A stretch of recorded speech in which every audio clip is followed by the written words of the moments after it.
बिस्मिल्लाहिर्रहमानिर्रहीम, अस्सलाम वालेकुम। आप सभी का इस्तकबाल है। आप देख रहे हैं प्रोग्राम स्पेशल रिपोर्ट। आपका मेजबान मीर हिलाल हांजुरी आपकी खिदमत में हाजिर। नाज़रीन, स्पेशल रिपोर्ट में जो आज की अहम खबरें रहेंगी वो हम आप तक पहुंचाएंगे, लेकिन आपको बताते चले कि उमर अब्दुल्ला का कहना है, साफ अल्फाज में उन्होंने कहा कि हम इलेक्शन के लिए बीजेपी सरकार के सामने जोली नहीं फैलाएंगे। इलेक्शन कराने होंगे तो करें, नहीं करने होंगे तो जरूरत नहीं है, उमर अब्दुल्ला का कहना है। स्ट्रेट फॉरवर्ड जवाब आज उनकी तरफ से आया है। लेकिन उसके साथ साथ गुलाम नबी आजाद की पार्टी डीएपी जम्मू कश्मीर के अंदर धीरे धीरे सुकड़ रही है। पहले 17 लोगों ने जो कांग्रेस से जिनका ताल्लुक था, उसके बाद उन्होंने भी डीएपी से रुखसती हासिल की है, डीएपी छोड़ दिया, यानी गुलाम नबी आजाद का दामन छोड़ दिया और उसके बाद कांग्रेस के अंदर शामिल हुए। लेकिन आज मजीद दो लीडरान, जिसमें एक एक्स एमएलसी भी है, वो भी आज गुलाम नबी आजाद का साथ छोड़ रहे हैं और मुमकिन तौर पर कांग्रेस शामिल हो रहे हैं। लेकिन इतना ही नहीं, उससे बड़ी खबर दिल्ली से कि दिल्ली के अंदर हलचल क्या है। जम्मू कश्मीर आजकल दिल्ली के अंदर काफी सरगर्म है और जम्मू कश्मीर के हालात, जम्मू कश्मीर के वाक़ात, जम्मू कश्मीर की सियासी सूरत हाल, यह दाखिला वजारत से लेकर वजारत दिफा तक आज डिस्कस हुआ है पिछले 24 घंटों के दौरान ही। और इसमें बीजेपी के जो सीनियर लीडरान हैं, जम्मू कश्मीर का काडर हैं, उन्हें भी तलब किया गया था। सिरासिल बहस हुई है, क्या कुछ निकलकर सामने आया पहुंचाएंगे आप तक। लेकिन उससे बड़ी खबर, पांपोर के कदलबल इलाके में 2 दिन कबल, यानी 48 घंटे पहले जो मुबैना तौर पर कत्ल हुआ था, उसमें पुलिस की जानिब से अब स्टेटमेंट आने जा रहा है। और उसमें जो जराये के हवाले से खबर मिली है वो ये कि पुलिस ने इसमें 40 साल की खातून के देवर को गिरफ्तार किया है और पूछताछ के दौरान यह पता चला है कि उसी ने, यानी देवर ने, अपनी बॉबी का कत्ल किया है।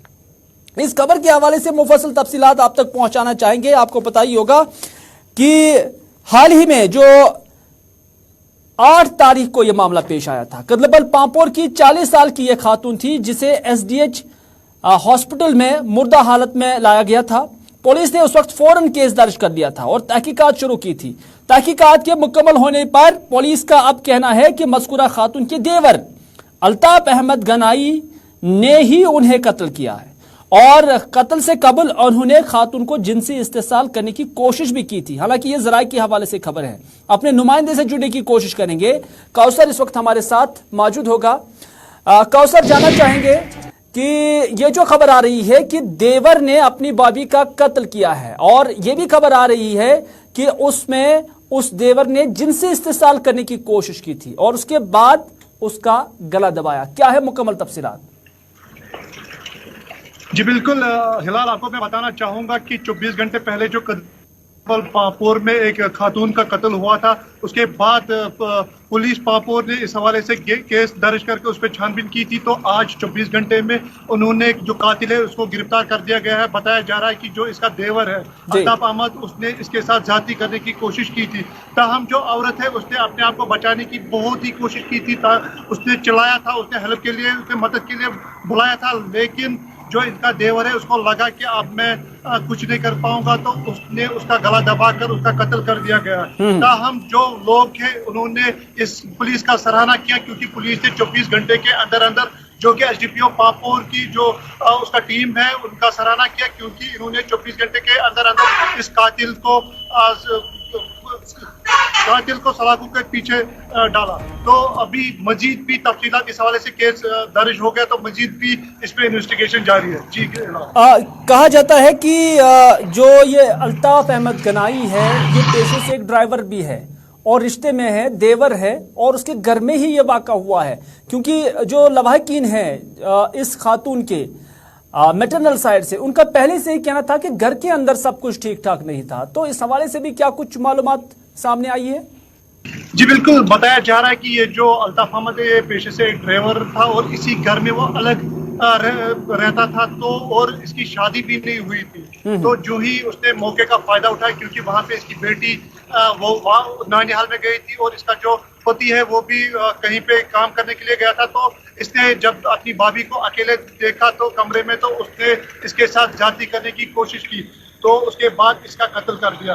जी हिलाल। बहुत बहुत शुक्रिया कौसर जानकारी देने के लिए। कौसर हमें अपडेट कर रहे थे और इस कत्ल मामले को लेकर, हालांकि अब इस हवाले से पुलिस ने बाज़ाब्ता FIR भी दर्ज की है और पुलिस का ये कहना है कि इस मुबैना कत्ल मामले में अल्ताफ अहमद गनाई दोषी है और उसके खिलाफ अब बाज़ाब्ता कार्रवाई होगी। जो पुलिस की हवाले से इस हवाले से जो डिटेल्स आई है वो यही है कि मज़कूरा शख्स ने, इस अल्ताफ अहमद गनाई ने, जो कि मुबैना मुलजिम है और पुलिस का कहना है कि यही मुजरिम भी है और ये अब कोर्ट के अंदर जो है तय हो जाएगा।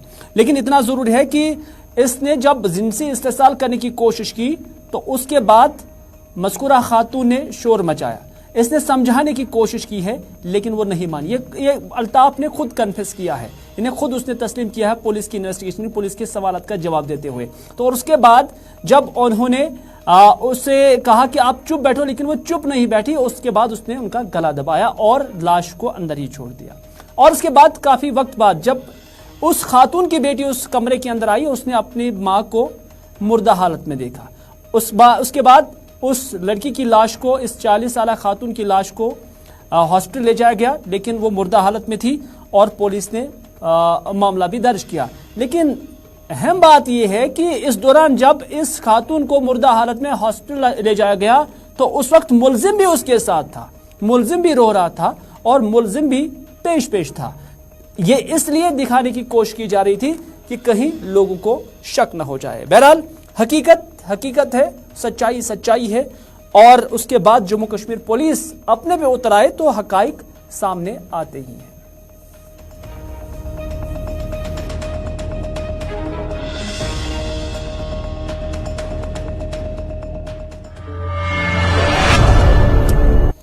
नाज़रीन, कुछ वक्त से जम्मू कश्मीर दिल्ली के अंदर काफी सरगर्म है, यानी मसला जम्मू कश्मीर जिसमें अंदरूनी मामलात है, इलेक्शन होंगे नहीं होंगे, या जम्मू के अंदर जो सूरत हाल बन रही है ये भी अब दाखिला वजारत से लेकर डिफेंस मिनिस्ट्री तक ज़ेर बहस आई है। दरअसल भारतीय जनता पार्टी का जो एक डेलीगेशन है जिसमें सीनियर क़यादत जो जम्मू कश्मीर भारतीय जनता पार्टी की है, जिसमें रविंदर रैना, अशोक कोल, दरख्शां इंद्राबी, देवेंद्र सिंह राणा, कविंदर गुप्ता और शर्मा भी शामिल है, उन पर मुश्तमिल एक डेलीगेशन कल दाखिला वजीर अमित शाह साहब से भी मिला और उसके बाद आज उन्होंने डिफेंस मिनिस्टर राजनाथ सिंह के साथ भी मुलाकात की है।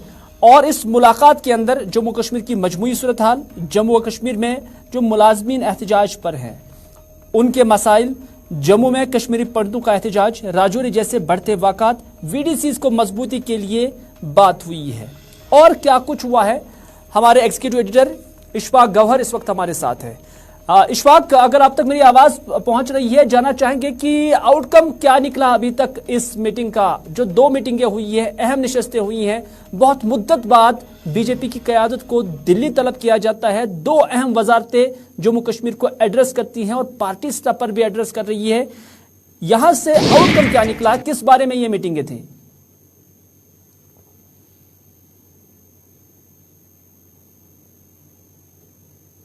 सदारत की है। ये इंतहाई अहम मीटिंग थी क्योंकि कोर कमेटी के कुछ खास मेंबरों को तलब किया गया था दिल्ली। और ये आपको याद होगा कि दिल्ली जम्मू के अंदर लगातार एहतजाजों का सिलसिला चल रहा है और मुख्तलिफ मुलाजमीन अंजुमने कभी प्रेस क्लब के बाहर धरने पर बैठे हैं और कभी भारतीय जनता पार्टी के दफ्तर के बाहर वो लगातार धरना प्रदर्शन करते हुए नजर आ रहे थे। इस बीच लगातार धरनों की वजह से भारतीय जनता पार्टी की छवि पर भी और उनकी क्रेडिबिलिटी पर भी काफी ज्यादा सवाल उठ रहे थे और यही वजह है कि बीजेपी ने एक इंटरनल कमेटी बनाने का ऐलान किया था और उस कमेटी को यह काम सौंपा गया था कि वो मुलाजमीन अंजुमनों के लीडरों के साथ भी मुज़ाकरात करें, सरकार के मौक़िफ़ को भी जाने और बीच का रास्ता निकालकर एक कंप्रहेंसिव रिपोर्ट बनाए कि किस तरीके से इनके मसाइल को हल किया जाए। उसी रिपोर्ट की एक कॉपी जो है वो कल दाखिला वजारत को सौंप दी गई, वज़ीर दाखिला साहब को सौंप दी गई है, जिसके बाद जो हमारे ज़राया हमें बता रहे हैं कि दाखिला वजीर साहब ने तकरीबन 90 मिनट तक इस पूरे मामले पर उनकी बात को सुनने के बाद उन्हें यह कहा है कि ये रिपोर्ट जो है एक कॉपी लेफ्टिनेंट गवर्नर साहब को और एक कॉपी जो है चीफ सेक्रेटरी साहब को भी दी जाए और आने वाले दिनों में इस पूरे मामले पर कोई कदम भी जो है वो उठ सकता है, इस तरीके की उम्मीद जो है वो लगाई जा रही है। दूसरा, जिस तरीके की सूरत हाल पुंछ राजौरी के इलाकों के अंदर बनी हुई है और गुज़श्ता मौजूदा साल के दौरान जो 1 जनवरी के बाद जिस तरीके की सिचुएशन उभर कर सामने आई है उस पर भी तबादले ख्याल रात को हुआ था, जिसके बाद वज़ीर दाखिला साहब ने इस बात की एश्योरेंस दी थी कि इंटेलिजेंस और सिक्योरिटी एजेंसियां एक ही पेज पर है और वो लगातार पूरे मामले पर नजर बनाए रखी हुई और जो कुछ भी करने की जरूरत होगी उसे जरूर किया जाएगा। यही वजह है कि कल की मीटिंग के बाद आज सुबह की जो मीटिंग थी वो वज़ीर डिफेंस मिनिस्टर के साथ थी और डिफेंस मिनिस्टर के साथ मिलने का मकसद ही इतना ही था कि जो VDGs हमारे नए बन रहे हैं उनको जदीद हथियारों से लैस किया जाए, जो SLR कल से बांटी गई है वो सब जगह बांटी जाए और साथ साथ सिक्योरिटी डिप्लॉयमेंट को मजीद सख्त किया जाए और जो ड्रोन और दीगर मामला थे उस हवाले से भी जो है वो बात की गई। और खबर यह भी है कि दाखिला वजीर के साथ साथ वजीर दिफा का दौरा भी जम्मू कश्मीर मुतवक्का है और रवा महीने के आखिर तक ये दौरा जो है वो हो सकता है, जहां वो सरहद का भी दौरा करेंगे, वहीं पर उन गमजदा खानदान के साथ भी मुलाकात कर सकते हैं जो जम्मू के अंदर 1 जनवरी के इंसिडेंट के अंदर पसमानदगान है।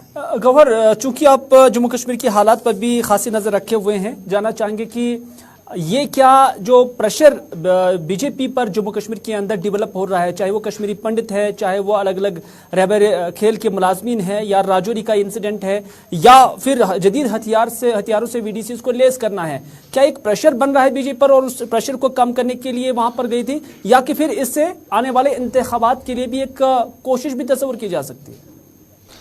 जहाँ तक इंतखाबात की बात है तो कल काफ़ी ज़्यादा सुरगाहट इस बात की लगाई जा रही थी, कल गर्माहट इस बात की थी कि शायद चुनाव के हवाले से भी होगी, लेकिन जहाँ तक हमारे ज़राया है उन्होंने इस बात की वजाहत कर दी है कि चुनाव के बारे में कोई भी जामिया मुज़ाकरात नहीं हुए हैं, क्या करना है क्या नहीं करना, हालात पर सिर्फ और मुलाजमों के मसाइल को हल करने के हवाले से ही गुफ्तगू हुई है और उसी को ज़्यादा पिच किया है बीजेपी के लीडर्स की तरफ से। आपकी बात सही है, एक प्रेशर है भारतीय जनता पार्टी की क़ियादत पर, स्टेट लीडरशिप पर कि जिस तरीके की सिचुएशन उभर कर सामने आ रही है, जिस तरीके के एहतजाज हो रहे हैं, उस प्रेशर को फिजल आउट करने के लिए, उसको कम करने के लिए एक हिकमत अमली को तरतीब दिया गया था, जो कमेटियां बनाई गई थी, क्योंकि हम देख रहे थे कि एहतजाज या धरना या तो लेफ्टिनेंट गवर्नर साहब के दफ्तर के बाहर होना चाहिए था या धरना सिविल सेक्रेटरिएट या प्रेस क्लब के बाहर होना चाहिए था। धरने का वेन्यू जब चेंज होता है और वो बीजेपी हेडक्वार्टर के बाहर होता है, सर्दी हो या गर्मी हो, हर हालत में वहां पर एहतजाज चलते रहते हैं, तो सीधी सीधी बात है कि बीजेपी पर ज्यादा से ज्यादा प्रेशर बनना है लोगों का और वो चाहते हैं कि बीजेपी डिलीवर करे। और यही वजह है कि बीजेपी की लीडरशिप, जो स्टेट लीडरशिप है, उन्होंने बीच का रास्ता लेते हुए सभी लोगों को एक साथ चलाने की कोशिश की और कल दाखिला वजीर तक वो पहुंचे, जहां पर उन्होंने अपनी बात रखी और उम्मीदें लगाई जा रही है कि मार्च आते आते काफी मसाइल का हल मुलाजमीन के हवाले से दिखता हुआ नजर आएगा। बहुत बहुत शुक्रिया इशफाक ने जानकारी देने के लिए और अपना एनालिसिस भी देने के लिए, क्योंकि खुसूसी ज़राए के हवाले से इशफाक ने जिस तरह से कहा कि इलेक्शन इन मीटिंग के अंदर ज़रा डिस्कस नहीं हुआ है, बल्कि जो जम्मू के अंदर बीजेपी की आदत पर या बीजेपी लीडरशिप है उस पर जो प्रेशर बन रहा है, तो उसको टैकल करने के लिए ये नशस्तें यहाँ मुनक्कद हुई हैं।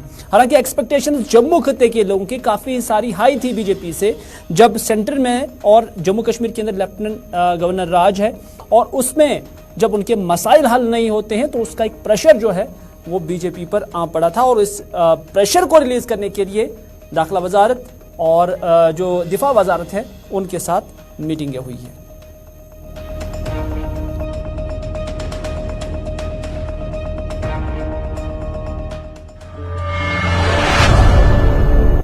नाज़रीन, मरकजी सरकार से लेकर लेफ्टिनेंट गवर्नर इंतजामिया तक ये दावा करते रहती है कि जम्मू कश्मीर के अंदर अमन व कानून की सूरत हाल बेहतर हुई है, लेकिन जम्मू के अंदर जो रिसेंटली हलाकतें हुई हैं, जो मामलात पेश आए, जो वाक़ात हुए हैं, तो उसके बाद VDCs की डिमांड रही है कि उन्हें बंदूकें दी जाए, न सिर्फ बंदूकें दी जाए बल्कि जो जदीद हथियार है उनसे उन्हें लेस किया जाए, क्योंकि सिचुएशन वैसी है, क्योंकि सरकार का मौक़िफ़ एक तरफ और VDCs की डिमांड दूसरी तरफ और उमर अब्दुल्ला का जो बयान है वो तीसरी तरफ। उमर अब्दुल्ला का बयान इन्हीं VDCs को लेकर आया है। उमर अब्दुल्ला ने कहा कि VDCs को जदीद नवीयत की बंदूकें देना इस बात का सबूत है कि सरकार ये कबूल कर रही है कि वो जम्मू कश्मीर के अंदर नाकाम हुई है। ये उमर अब्दुल्ला का बयान है जो आज अनंतनाग के अंदर थे, एक ताज़िया मजलिस के बाद मीडिया नुमाइंदों से उन्होंने जब बात की, उन्होंने कहा कि ये खुद ही एतराफ़ है नाकामी का कि साल 2019 में 370 हटाए जाने के बाद मुल्क के लोगों के साथ जो वायदे किए गए थे वो अधूरे रह गए। ये उमर अब्दुल्ला कहते हैं। उमर ने यह भी कहा कि उस वक्त कहा गया था कि 370 हटाए जाने से मिलिटेंसी खत्म होगी, लेकिन जम्मू कश्मीर के मौजूदा हालात इसके बरक्स हैं। राजौरी के हमले, कश्मीर के हालात के अलावा सिक्योरिटी फोर्सेस की तादाद बढ़ाना कश्मीर के हालात की वजाहत करते हैं और अक्कासी करते हैं, ये उमर अब्दुल्ला का मानना है।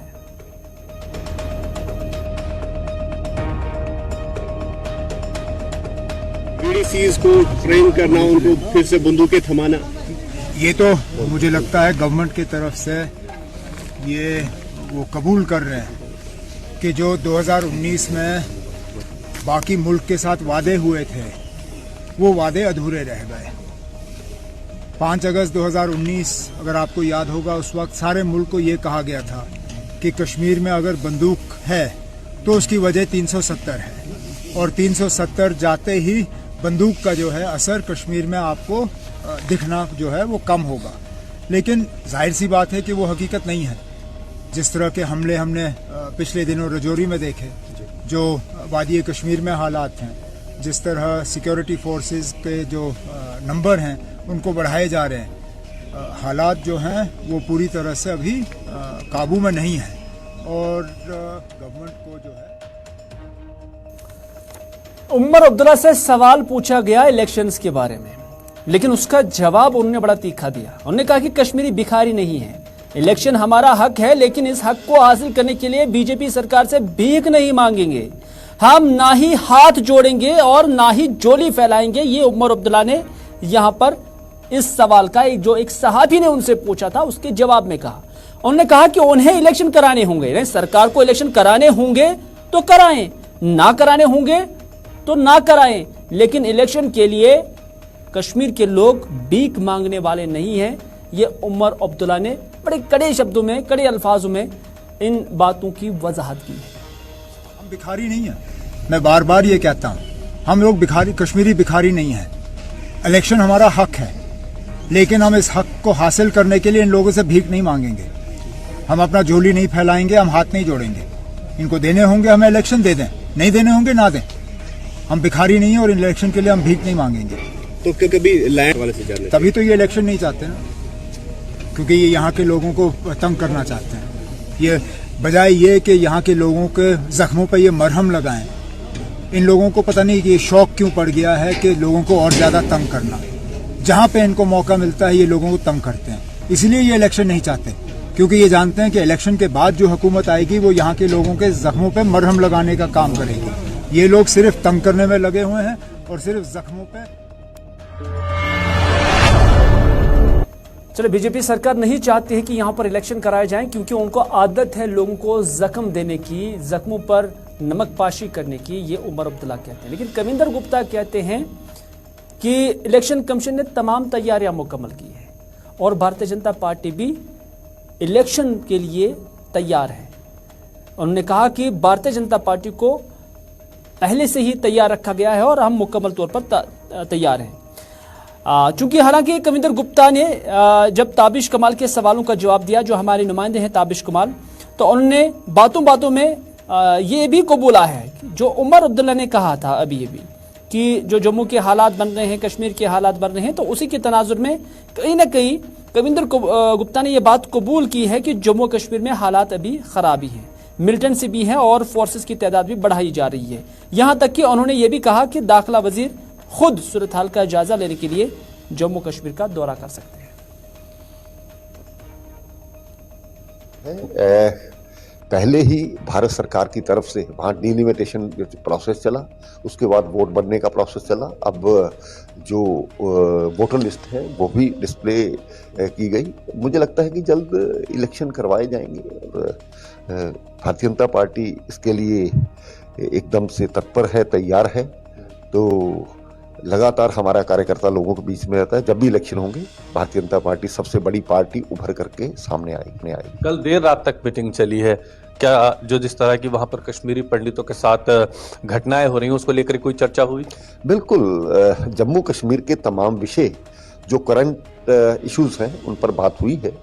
तो मुझे लगता है कि गृह मंत्री जी ने बड़े ध्यान से उन सभी बातों को सुना भी है और वो इस पर जम्मू कश्मीर पर लगातार उनका चिंतन रहता है। यही कारण था कि एक विशेष मीटिंग लगभग 1.5-2 घंटे प्रधानमंत्री ये अपने गृह मंत्री जी ने उसको सुना है और निश्चय ही जो बातें हुई उनसे बहुत से अच्छे रिजल्ट निकल करके सामने आएंगे। बदलाव कुछ नजर आने वाला है। टारगेट किलिंग लगातार हो रही है, राजौरी में इतनी बड़ी घटना हो रही है, बाहरी लोगों को मारा जा रहा है, तो इस पर किस तरह से अंकुश लगेगा? देखिए, पाकिस्तान प्रायोजित ये जो आतंकवाद है, पाकिस्तान और जो ये डिफरेंट एजेंसीज हैं, ये समय समय पर अपनी रणनीति बदलती है। टारगेट किलिंग पिछले दिनों हुई, उसके बाद लिस्टें भी निकाली गई, लेकिन सुरक्षा बलों की तरफ से उनको करारा जवाब दिया गया, उनको मार गिराया गया है। तो आगे से इस प्रकार की घटना ना हो, उसके बारे में चिंतन रहता है। जहाँ तक राजौरी की घटना का सवाल है, वहाँ पर बहुत सी सीआरपीएफ की, बीएसएफ की। इधर गुलाम नबी आज़ाद की जो पार्टी है, डेमोक्रेटिक आज़ाद पार्टी, उसकी विकेटें गिर रही है। हाल ही में 17 लोगों ने रिजाइन किया था डीएपी से। अब आज एक एक्स एमएलसी चौधरी निजामुद्दीन खटाना और गुलजार अहमद खटाना डीएपी के जनरल सेक्रेटरी थे, उन्होंने भी आज जो है रिजाइन सौंप दिया, अपना इस्तीफा गुलाम नबी आज़ाद को सौंप दिया है। तो इस तरह से जम्मू कश्मीर के अंदर गुलाम नबी आज़ाद की पार्टी में जहां लोग कुछ जुड़ भी रहे हैं, लेकिन वही जो सीनियर लोग हैं, जिन्हें पद दिए गए थे, जिन्हें ओहदे दिए गए थे, वो अब धीरे धीरे वहां से रुखसत हो रहे हैं।